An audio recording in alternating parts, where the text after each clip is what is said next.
Think about this.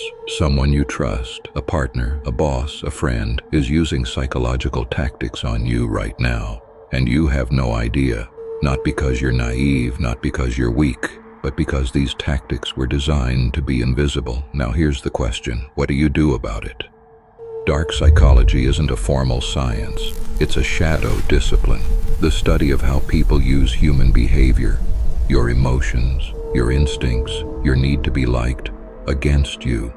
The word dark matters here because these aren't persuasion techniques you'd find in a business book. These are tactics extracted from interrogation rooms, from cults, from relationships that left people asking, how did I not see it? And here's what makes them dangerous. They don't feel like attacks. They feel like connection, like chemistry, like finally meeting someone who understands you. That's not an accident. That's the first move. The first tactic has a name that sounds almost romantic.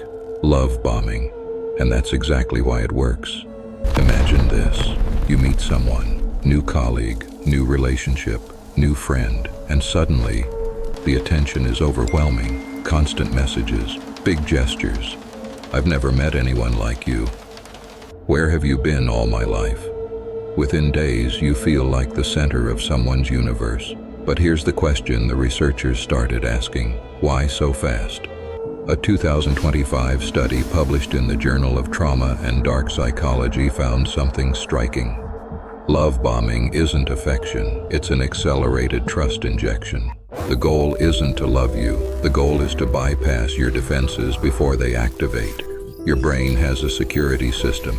It takes time to trust. Weeks, months. Love bombing overloads that system. Too much signal, too fast. The brain surrenders. And once that trust is injected, the dynamic shifts. The compliments slow down, the attention fades. But by then, you're already attached. You're already chasing that feeling, the feeling of being chosen. That's not love, that's a trap door. Now ask yourself, have you ever felt that? That rush, then that crash? If so, the next tactic is the one that kept you there.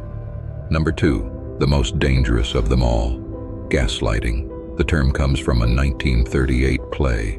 A husband slowly dims the gaslights in the house. His wife notices. He tells her she's imagining things over and over until she doesn't trust her own eyes anymore. That's the playbook. Make someone doubt their own reality, and you can rewrite it. Here's how it works in real life. You bring up something they said. You told me you'd be there. They respond, I never said that.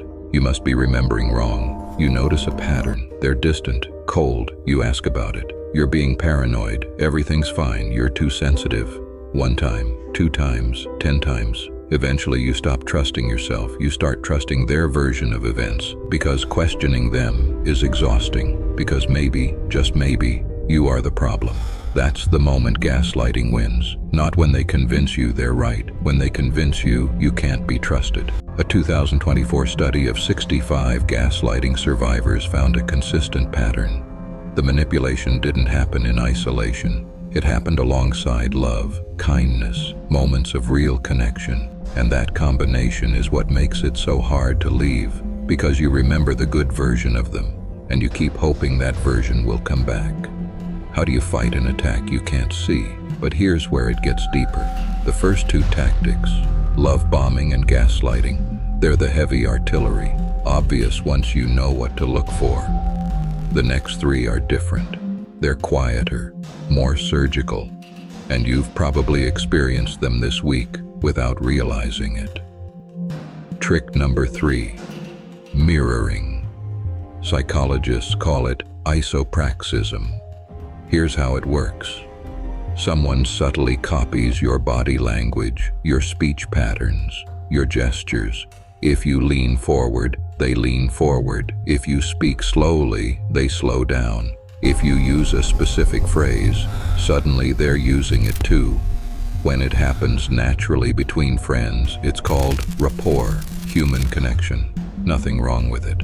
But dark mirroring is different. In dark mirroring, someone studies you, your values, your humor, your wounds, and then reflects them back, artificially, to manufacture trust. A Reddit thread on this topic exploded in April 2025. Thousands of people sharing the same experience. They felt like my soulmate in week 1. By week 4, I didn't recognize myself. That's the tell. Genuine connection takes time. Manufactured connection feels instant. Too instant, because it was engineered to bypass your skepticism. The neuroscience behind this is real. Your brain has mirror neurons. They fire when you see someone doing something, and when you do it yourself. It's the foundation of empathy, and it can be weaponized. If someone reflects your own image back at you, how do you tell the difference between a mirror and a person? Number 4, breadcrumbing. Named after the fairy tale, Hansel and Gretel, leaving crumbs along a path, just enough to follow, never enough to feel full. In psychology, this is called intermittent reinforcement, and it's one of the most addictive patterns the human brain can experience. Here's how it plays out. They give you attention, then disappear. A text after 3 days, a compliment followed by silence, enough to keep you hoping, never enough to feel secure. Your brain, in this state, doesn't just want them, it needs them. Because dopamine, the brain's reward chemical, spikes harder when rewards are unpredictable. A slot machine pays more in dopamine than a predictable paycheck. Breadcrumbing works the same way. A 2025 clinical analysis from trauma therapists revealed something crucial.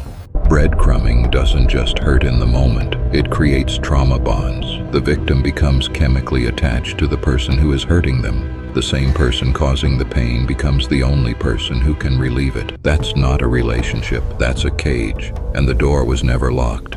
You were just trained not to open it. They didn't take your power, they convinced you to hand it over. We've covered 4 invisible tactics: love bombing, gaslighting, mirroring, breadcrumbing. The 5th one is the most common. You encounter it every day, in advertising, in politics, in your own decisions. And once you see it, you can't unsee it. But first, if this is your first time on Mind Warfare, subscribe now. We release new documentaries every week. Dark psychology, strategic analysis, no fluff. The link is below. Trick number 5, the framing effect. This one doesn't hide in relationships, it hides in plain sight. Here's a question: which surgery would you choose?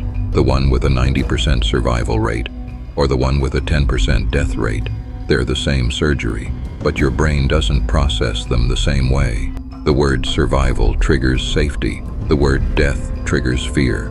Same facts, different frame, different decision. This is the framing effect, and it's everywhere. A politician says, "We're investing in national security," not, "We're increasing military spending by $40 billion. A brand says, "90% fat-free," not, "10% pure fat. Your boss says, "This is a growth opportunity," not, "We're adding 15 hours to your week." Same reality, different words, different response. Psychologists Daniel Kahneman and Amos Tversky won a Nobel Prize proving this. Humans don't decide based on facts. We decide based on how facts are presented, and whoever controls the frame controls the decision. The question is, whose frame are you living in? How many of your choices were actually yours? 5 tactics: love bombing, gaslighting, mirroring, breadcrumbing, framing. They don't look like attacks. That's the whole point. They look like love, like trust, like connection, like information. But here's the one defense that works against all of them. Slow down. Manipulation needs speed. Love bombing rushes you past your defenses. Gaslighting overwhelms your memory. Mirroring bypasses your skepticism. Breadcrumbing hijacks your dopamine. Framing exploits your mental shortcuts. All of them fall apart when you slow down. When someone moves fast, ask why. When something feels too good, wait. When you're not sure what's real, write it down. When the attention is inconsistent, notice the pattern, not the person.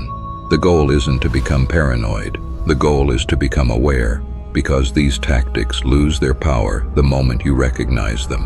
A magician's trick only works when you don't know how it's done. Now you know. If this video opened your eyes, there's more coming.